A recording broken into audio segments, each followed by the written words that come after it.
Hi, I'm Lucy, speech and language therapist with Talking Lab, and today we're talking about oral sucking habits, which is a semi-disturbing name that includes the use of dummies, thumb and finger sucking, and I guess anything else a bit more unusual if your child is attached to sucking, say, a pen or a brick or something.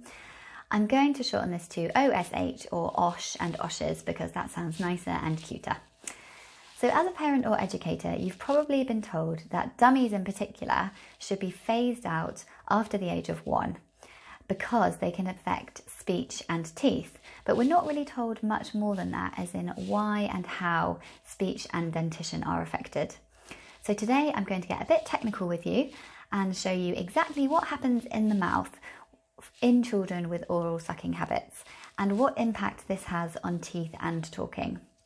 We'll also talk about some practical strategies of how you can minimise the impact of OSHs and ideas for supporting your child to overcome their oral sucking habit. Now, I'm obviously not a dentist, but I am a good authority on this topic, as in addition to being a speech therapist, I am also a recovered thumb sucker. I actually sucked my thumb until I was 10 years old, and it directly affected both my speech and my teeth. But remember that I was an unusually late thumb sucker. I'm talking about damage to my permanent adult teeth, which won't apply to younger children with milk teeth. So because my thumb was always in my mouth, my front teeth couldn't grow straight down because they had to grow outwards to accommodate my thumb.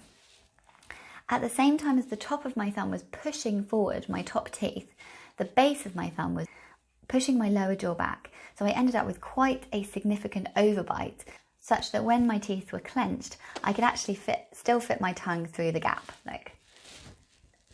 In order to correct this, I had to have traditional train tracks to push my top teeth back, but also a removable retainer that had blocks in it that meant that my jaw couldn't rest in its normal position, and actually my lower jaw had to be brought forward so that it could grow back into the correct position.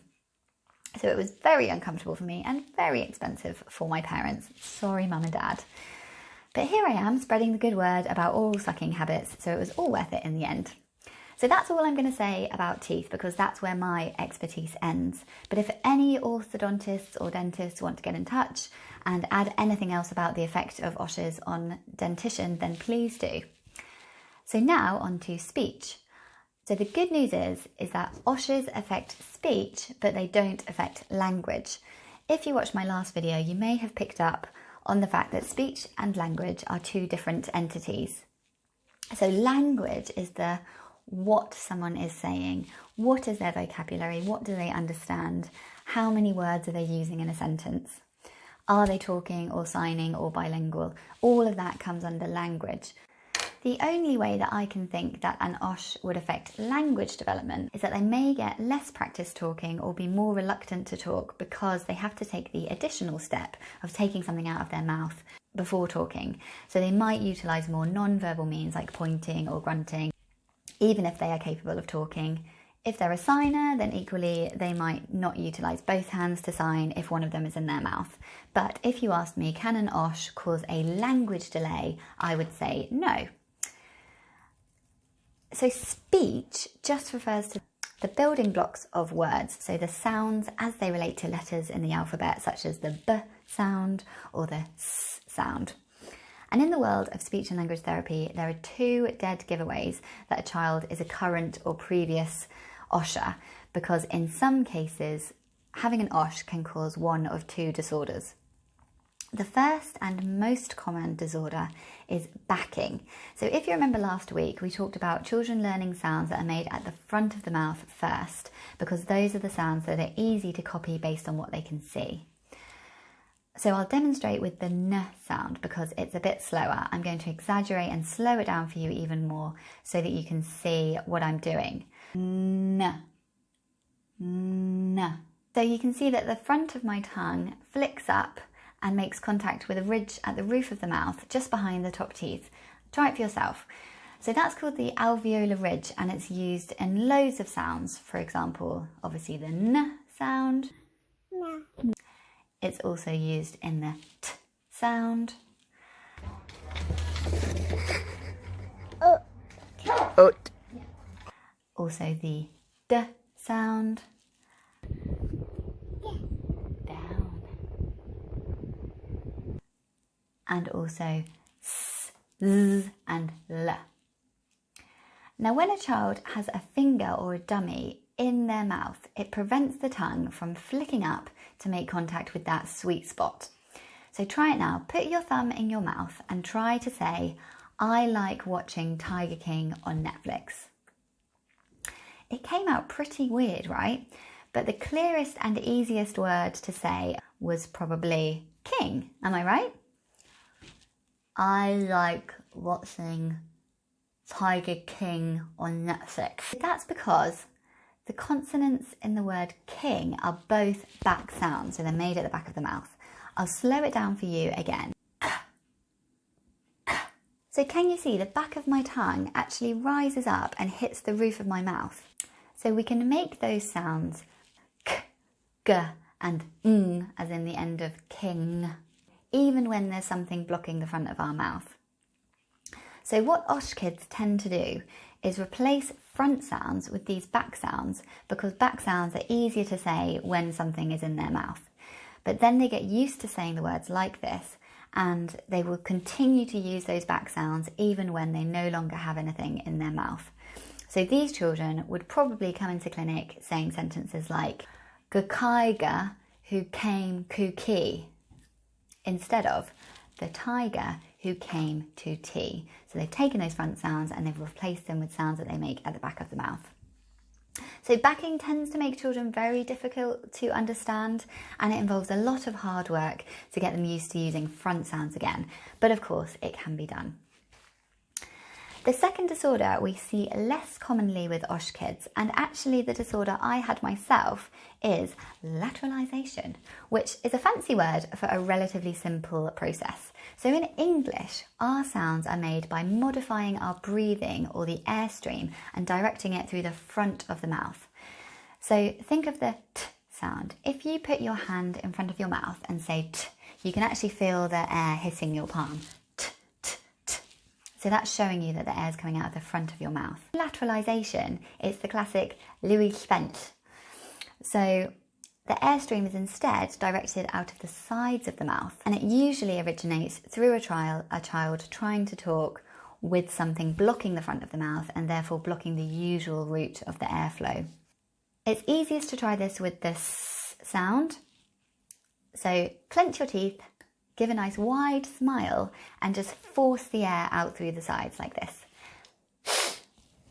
You can lateralize most sounds, but the most common ones that we see in clinic are S, Z, Ch, J and Sh. The clever cultured linguists amongst you will notice that other languages, for example Welsh, include lateral sounds. For example, the ll sound in Llywelyn. Really sorry for any Welsh speakers out there, I probably butchered that word. So one strategy, if you're a lateralizer, is just to move to Wales and you'll fit right in. I personally didn't have a problem with the S or the Z sounds, but I did used to lateralize Ch, J and Sh. So my most painful word to say was church, which I would say like church. So it has two tricky sounds. It has that ch sound at the beginning and the end.